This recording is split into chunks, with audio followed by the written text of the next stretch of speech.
What's up, people? Welcome to a brand new episode of Wrestle Update. I'm your host, Dylan Fox. Thank you for listening, tuning in after the holidays. A belated Merry Christmas to everybody. Hopefully you have a Happy New Year. Of course, joining me, as we promised on the last episode, I know you heard it. I know you trusted us. I knew you knew we were telling the truth. Nella de Angelis, belated Merry Christmas to you as well. Hey, Merry Christmas, brother. Good to be back. I am excited to chat it up. That's right. And of course, on this show, it's a special show. I'm very happy we're getting to do it. We are going to be talking about Dynamite. Literally, it ended just a little while ago, and we are going to talk about everything that happened. Most importantly, the Continental Classic finals have been set. We know who it's going to be. We know who is going to make it. We know who predicted it correctly at the start of the tournament. And we will talk about all of that as well as we will preview the World's End cards.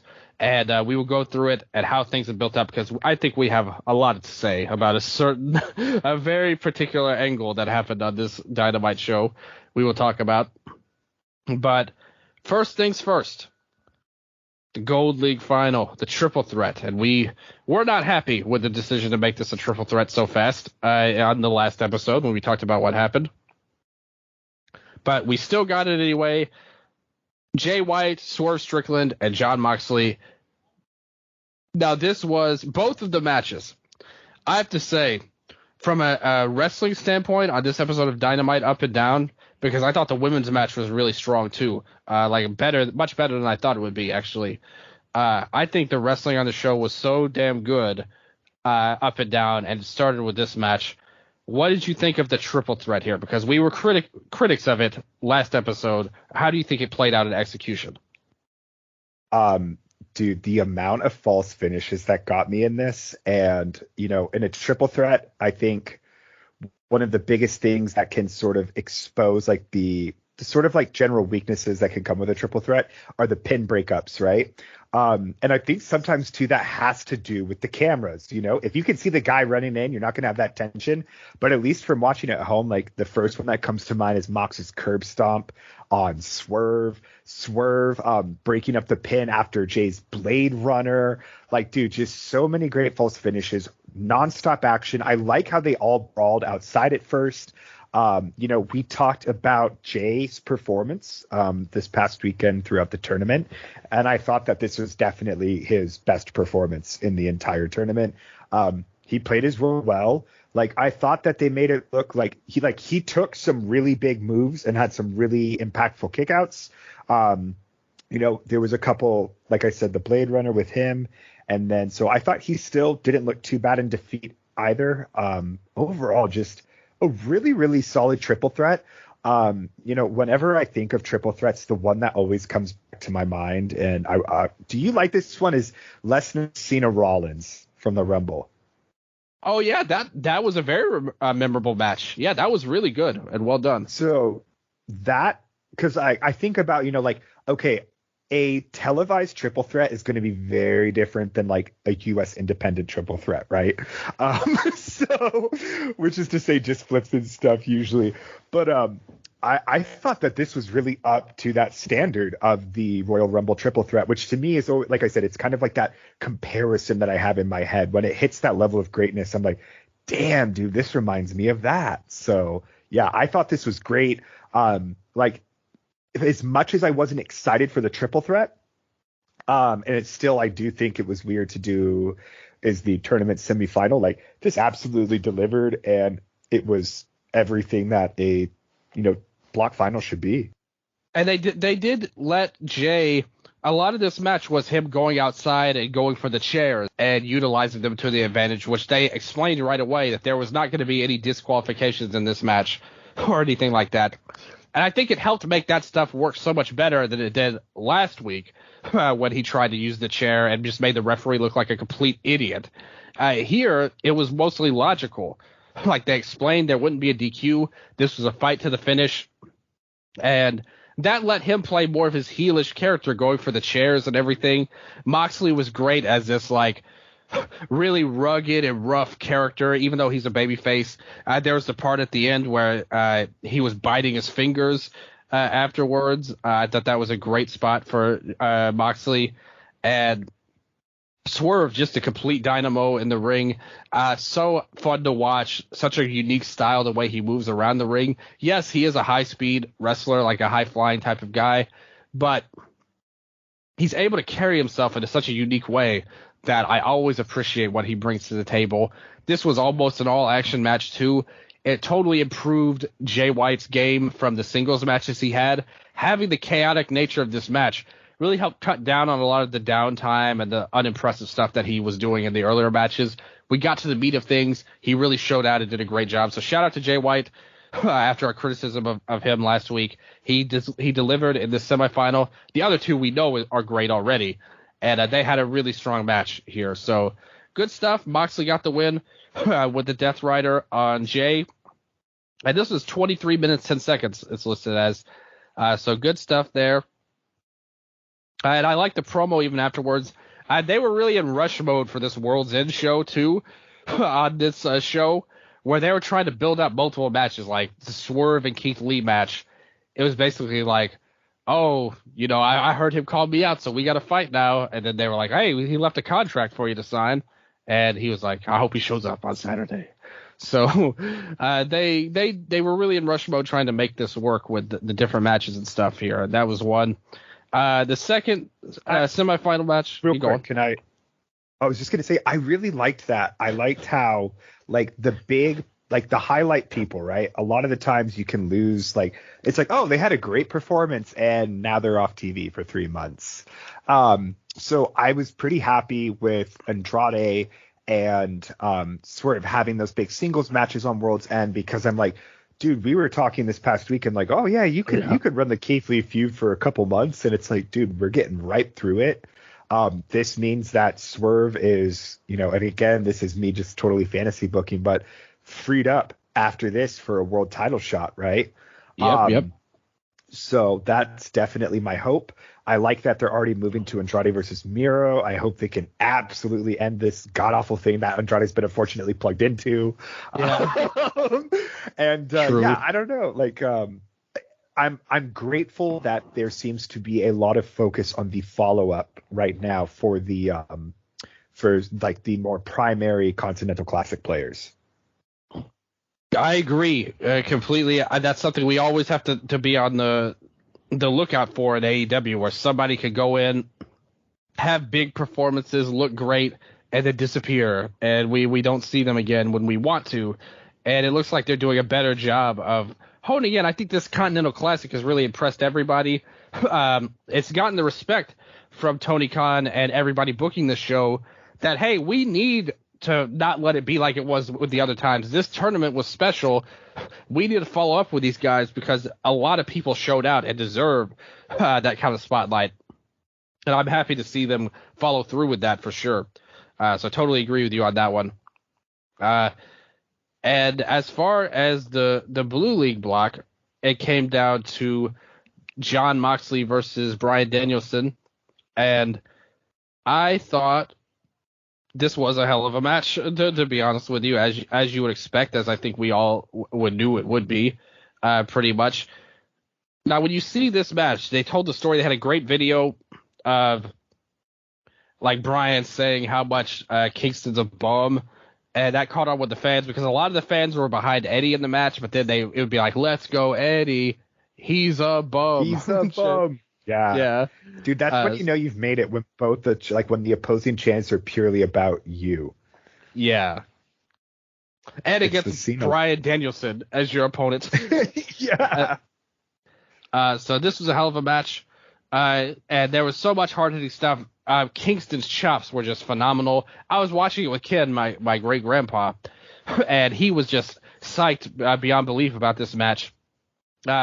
When he hit him with the back fist at the end, he went, ooh, like when that happened. It was a great moment. They were having hard-hitting stuff back and forth. Bryan looked like he had it. He hit the Busaiku knee at one point, was kicking him around, taunting him. Hit the stomps to the head, was so violent. This was all a straightforward type of match, kind of the opposite of the earlier match, too. I liked how both semifinals were different in execution, where one was so chaotic in nature with so much stuff going on and the chairs and all that.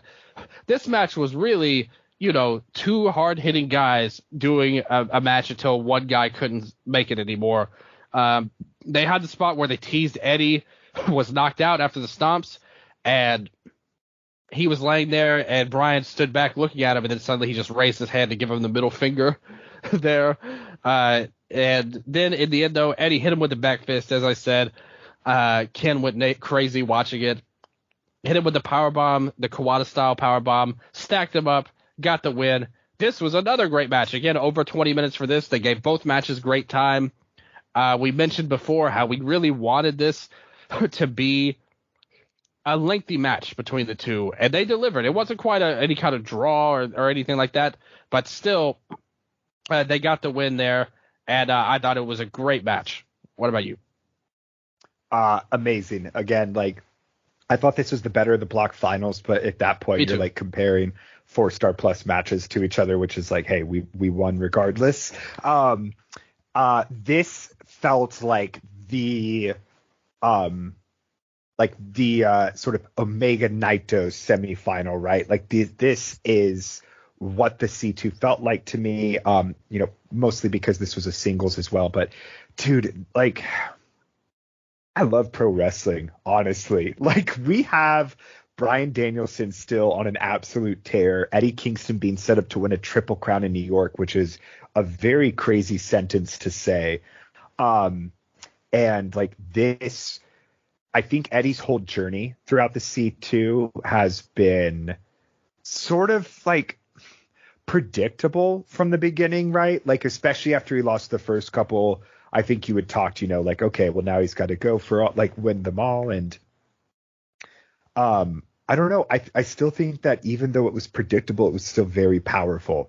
And that's great storytelling, to see Eddie's journey get here, arrive at this point, we all thought the Ring of Honor title one was the big one, but this is so much larger. And then do you want to talk about the promo that followed? Yeah, absolutely. Moxley came down afterwards for the promo. Bryan was still in the ring, and Mox checked on Bryan while he was down, and then Eddie finally turns around oh, here you are. And Mox, he cuts a great promo where he's on there. He says, all I've ever asked of you, every time I stuck my neck out for you, every time I put my ass on the line for you, no matter what we did, fighting together, fighting against each other, all I ever asked was for 100% your best you got. And he was saying, hey, for a guy who thinks the whole world is against you, for all this chip on your shoulder you have, it seems like you have a lot of people here that love you. And everyone loves Eddie Kingston. Everyone at World's End is going to love him. But they don't even care if you win or lose, but they deserve your 100%. And then he said, the problem is I know you better than you know yourself. I know you can't beat me, and you know you can't beat me, so you've already lost, already given up, already making excuses. And a couple of years ago, back then, I gave you your opportunity, and I let you off the hook. This time, you won't get any more favors. And if you want to be champ, be the Triple Crown champ like your heroes, you'll have to earn every inch. And he starts to continue, but Eddie grabs the mic and says, no, you've talked enough. And he says, come on, dog, don't treat me like your young boy bitch, Yuta. Shots fired at Yuta. Why is Yuta catching a straight right now? I didn't like that part overall. But he was like, I'm actually your senpai. I started before you. I'm the one who let you breathe in this business. And he was like, you're right, though. I hate myself more than anybody else does. But on Saturday, the king of the bums is coming, and he's going to push you. And you told me one time when I wanted to quit this place, I wanted to leave AEW. You are the one who said I can't do that because AEW needs people like him around. And if that's what you want, I'm going to give it all I've got. And you better show your fighting spirit because I'm going to show mine. I'm going to bust you up, and I'm going to enjoy it. That's my outline. And then they played his music afterwards. But yeah, a great recap. Yeah, Thank look at how much think about how much of that I remembered as well. You didn't write that down? That was just off memory? Yeah. Wow. Step aside, podcasters. Let's go. Let's remember, I've cut a promo or two in my time, to be honest. So, but yeah, they were great though. They both delivered it even better than I did. Trying to remember it the best I could there. But yeah, I thought they were great. Mox was perfect in his delivery, in my opinion, where they've captured the essence of their relationship so good. Like, even if you had not known anything about their backstory and all the history they had, this is another thing. I said it before in the tournament. I love how throughout this tournament, they've let things speak for itself while also telling stories at the same time without hitting you over the head with it. If you had never seen any of their past or knew anything about their relationship, watching this one promo, it told you everything you need to know about them. The body language, their tone of voice, the things they had to say. You know these guys are friends deep down and allies and all of that.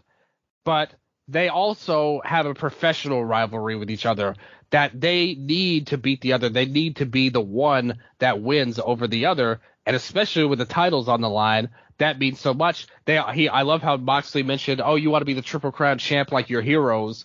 Obviously talking about the All Japan and that part of him and his character. And Kingston coming in saying he's the king of the bums. He hates himself and all that. That completely tells the story of his kind of emotional street tough guy gimmick as well. I thought it was they hit every single note they needed to hit in this one couple of minute promo segment that they had. And I thought it was basically a great way to bridge to their final on Saturday. It's incredible because, like, this is a tournament final, right? Like, they didn't need to go this fucking hard for this. Like, this already had a lot of heat, a lot of story to it, just because, again, it's this first ever C2 final Triple Crown champion.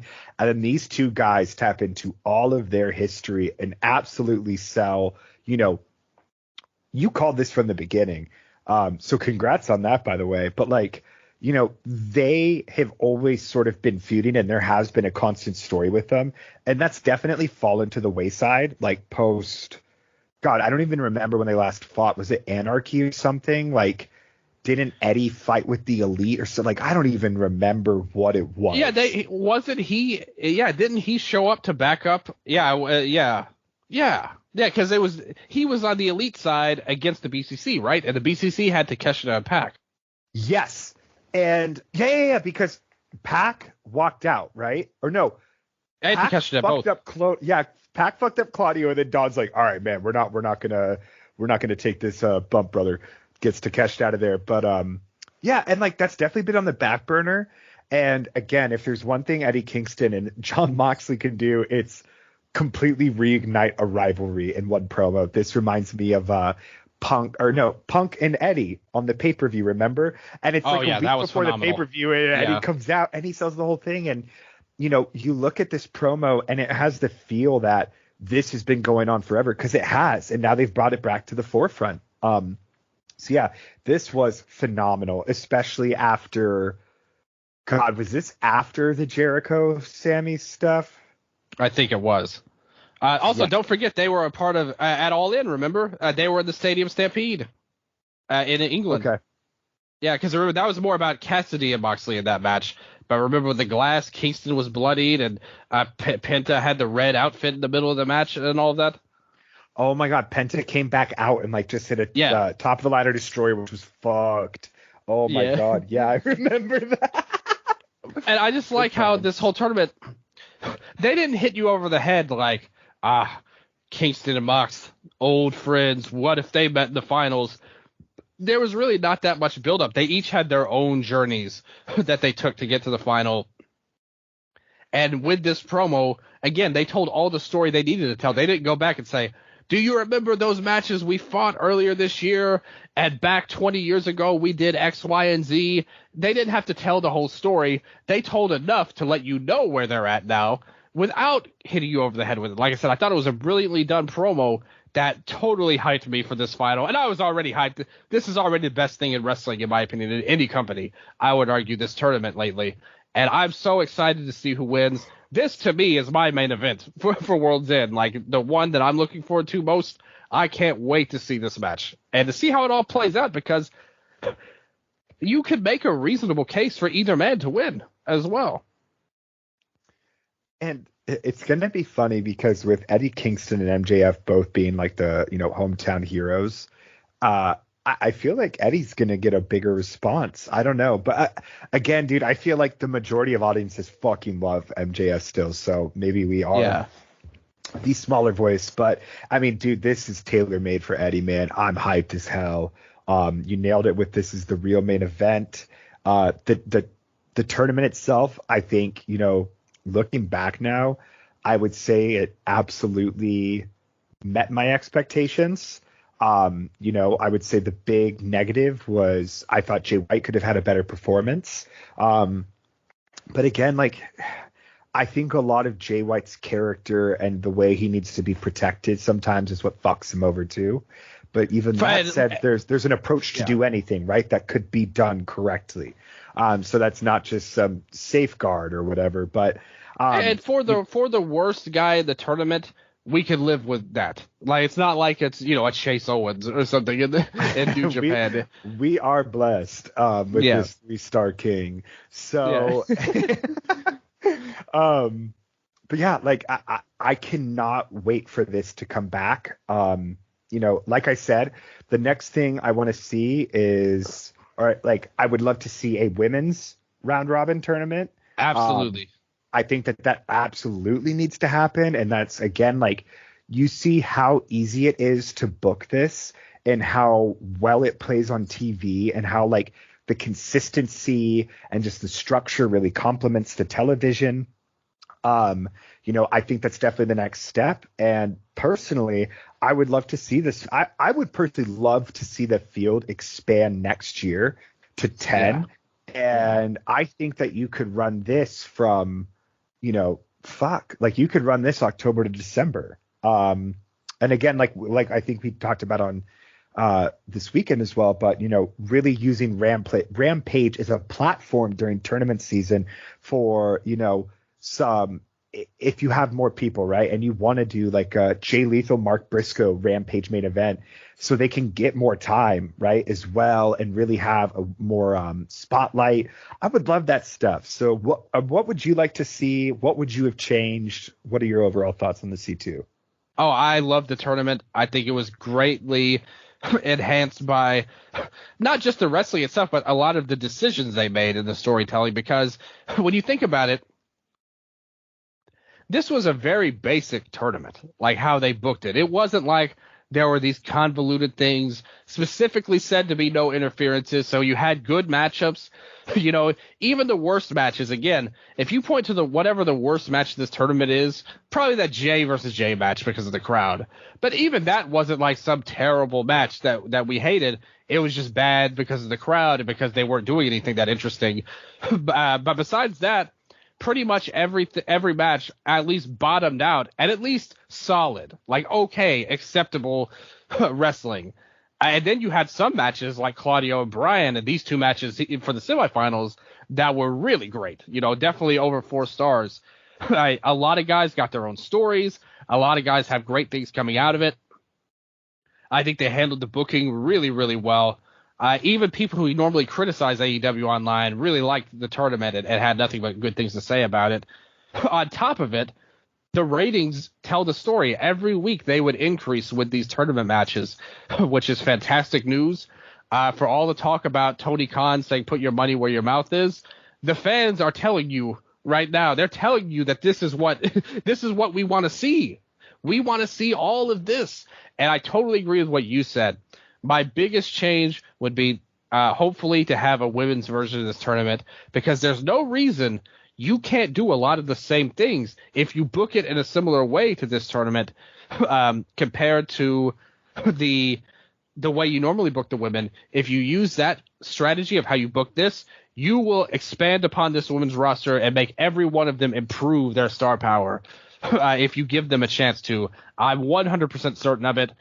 The only change I would make, again, I wasn't a fan of White's. There's a lot of different people you could put in, but again, for the worst person in the tournament, you can't hate on it too much at the end of the day. And he is a guy they care about a lot.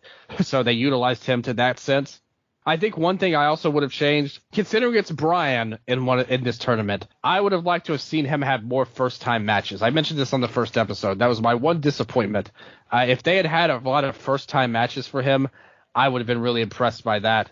And there's a whole roster of people, like you said, they could easily expand the field, make it an extra long tournament going forward. They have so many options they could go with. But overall, still, if you were giving a letter grade to this tournament, in my book, it's A+. Like, I think it was almost perfect. There were very minor squibbles that don't mean anything. Like, they did a great job. Hands up, hands out there for Tony Khan and AEW for that. Yeah, and a lot of my, I would say, initial anxieties about it being this weird interference thing they named. Yeah. A lot of time limit draws or just indecisive, finishes. They really were just. I mean, they didn't beat around the fucking bush, It was definitive. They let people lose. And I don't think anyone is any weaker for it. Like, it goes to show that when you make it mean something, that, the losses aren't just fucking career washing pretty much. Okay, who are a couple people you would like to see join next year? I think that OC was somebody I think should be in for his gimmick as well. You could put Darby in there, have him, him and Brody King. If they had another match, it would be bananas. You have a lot of options, man. There's so many people you could go with. Miro, he's now going in. I know there was a lot of talk about him not doing jobs, but I think he would be a great addition to the tournament next year as well. Any one of the top flight trio or whatever they've got going on, any one of those guys as a high flyer would be fantastic. Phoenix, if he can get healthy, Pac, if he can get healthy, those guys would be great coming in. You still have a lot of guys. Takeshita was the big one for me. He would be my number one pick out of everybody that I would like to see next year.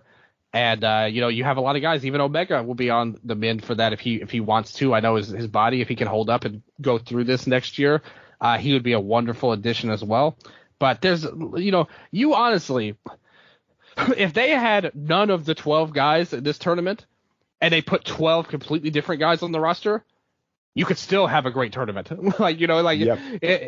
That's how deep this roster is. So you could pick so many names. But to me, Takeshita would be the main guy. Miro and Darby, I guess, would be my top three if I had to pick one. And maybe OC on there as well. So any one of those four, I think all could have been in it and been great. Yeah. I like too that putting in the big names as well. I think it's given time, a lot of TV time to other stories, like when we continue to preview World's End, Abaddon and Julia Hart has had weekly television time every week. That's fucking crazy. To have that much visibility and time given to a feud with, two talents who necessarily weren't given a lot of time before, or Abaddon, who wasn't even on TV to begin with. So, Starks, Takeshita, OC. I would honestly love to see a Christian or a Copeland, one of those older heads. Oh, yeah. That would be good, too. Yeah, Christian would be awesome in this tournament. I think you could throw in, Roddy. You could put in the another Jay Lethal type you could do is a Matt Sydal. They're stacked with the roster, and that's why I really hope to see them, like we said, and hopefully the quality of the C2 forces the sort of, prestige and quality of the Owen Hart tournament to rise up too, because, there's every great company. I mean, every company, if they're able to pull off a great, I always go to the Royal Road and the Champion Carnival, right? Those are typically very good. And I think if AEW can really make the Owen Hart Cup feel like a Royal Road as opposed to just this is who's winning it this year. Who won it this year? Was it Joe? I don't fucking remember. Joe? Yeah. I know Adam Cole. Yeah, he won the first one. Oh, Starks. And then he Starks won, right? And then he disrespected fucking Liger. Yeah, that's right. Yeah. That was a really cool angle. Yeah, wow. Yeah. Well, it shows you. Listen, if we're sitting here in June, and Willow. Sorry. Yeah, no, that's right. Yeah, Willow won the women's version too. But if we're sitting here in June and they screw up again and do it like they did this year with the Owen Hart tournament, then they are going to get criticized by me very heavily because the Continental Classic showed us. I still didn't like it when they did it this year, but this is proof. It's data we have to pay attention to. You cannot ignore reality. They proved that this style of tournament can work, and there's no reason the Owen Hart tournaments can't do the same at the end of the day. Clean losses are not the be-all, end-all. They will not ruin careers, I promise. Like, there's nobody on the roster. When they mean nothing or they're booked badly, like a Jay White, you know? Yeah. Fucking God. Well, it wasn't because he lost. It was just a lot of things went into that. Yeah. But Jay White's one of the best wrestlers I've ever wrestled in the ring, and I beat him on one leg. So, well, that wasn't even anything to talk about, thankfully. But we will get into all of that as well as we preview. Quick pitch for you for Owen Hart Cup, making that into more of a Young Lions tournament, right? You have your Takeshita, Fletcher, Hobbs, fucking Action Andretti, the Martin brothers, right? And then make it, because that's in the summer, right? You know, whoever wins gets the Owen Hart Cup, amazing, and then you guarantee yourself a spot in the C2. I think that could be really cool. And then you sort of, you know, someone like a Garcia going into the C2 with also that, you know, heat or something like that. Just any rookie young lion guy. I would love for there to almost be that sort of division between the two things. I don't know. And like Owen, to me, like I'll always remember him as just like that, like one of the best fucking young wrestlers of his generation. Owen Hart was my favorite wrestler, my idol in wrestling. So I have a ton of respect. I was so hyped when they did the tournament. That all went away when Adam Cole won the first one, to be honest. But still, never mind that. Owen was a legend, and like you said, the idea of making this like a rookies tournament, and also I love the idea of winning it. And that almost like ups the prestige of the Continental Classic, because now you've made just getting into the tournament an achievement in and of itself, regardless of wins and losses. If you just get in the Continental Classic, you've done something. And I think that's a great idea. I would love to see that. And hopefully it would open, you know, they wouldn't be so stingy. They'd be more free to do that. You know, anybody under 25 is in the Owen Hart Cup, the Owen Hart Invitational. And I would like to see that. I think it's a great idea. Hell yeah.